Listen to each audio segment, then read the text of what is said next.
September আমি খুব সর্বপ্রথম এটার প্রতিবাদ জানিয়েছিলাম যে সিনিয়র নেতৃত্ব সম্পর্কে সংযত হয়ে কথা বলুন, সমালোচনার কথা বলুন। দেখুন, মহান আল্লাহ কিন্তু সীমা লঙ্ঘনকারীকে পছন্দ করেন না।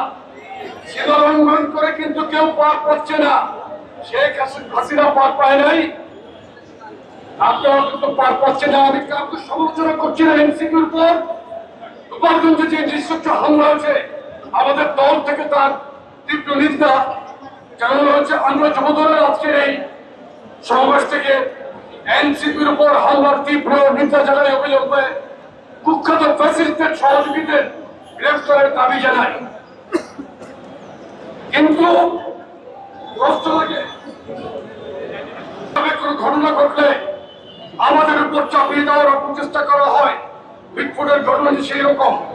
আজকে এটিএন নিউজের খবরে দেখলাম যুবদল থেকে আমরা যে দুজন নেতাকে বহিষ্কার করেছি, তাদের নাম প্রাথমিক তথ্য বিবরণীতে ছিল না। এটিএন নিউজ আজকে এই নিউজটি করেছে।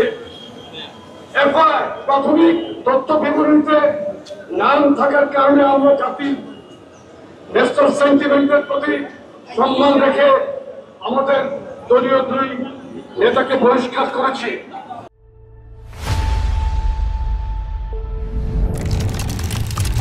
তদন্তে মিথ্যা প্রমাণিত হলে আমরা আবার আমাদের পরবর্তী সিদ্ধান্ত আমরা জাতির কাছে জানিয়ে দিব। আমি আরেকটি কথা বলতে চাই, মব সন্ত্রাসী বাংলাদেশে 5ই আগস্টের পর চালু হয়েছে। এই মব সন্ত্রাসকে বন্ধ করতে হবে।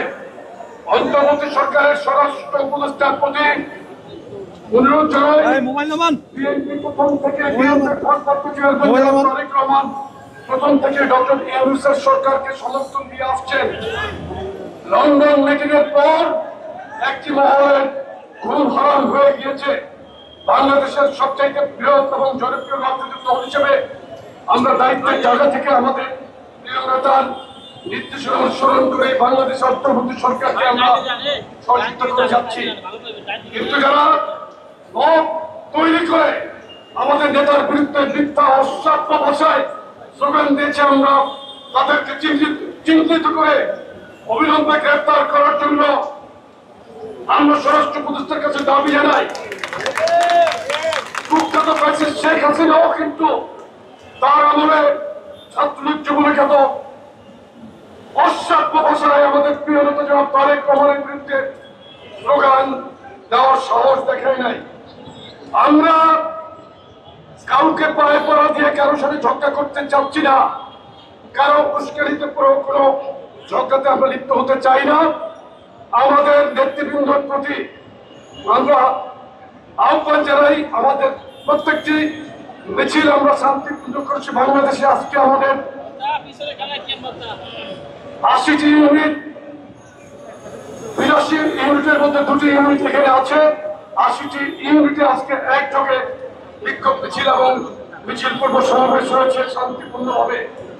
আমরা আমাদের এই সমাবেশটি কাকরাইল গাইডেন্সের পক্ষ থেকে বিজয়নগর হয়ে প্রেস ক্লাবের সামনে দিয়ে হাইকোর্ট হয়ে আমরা শাহবাগে গিয়ে শেষ করবো। আমরা শান্তি শৃঙ্খলার সাথে সুন্দরভাবে এই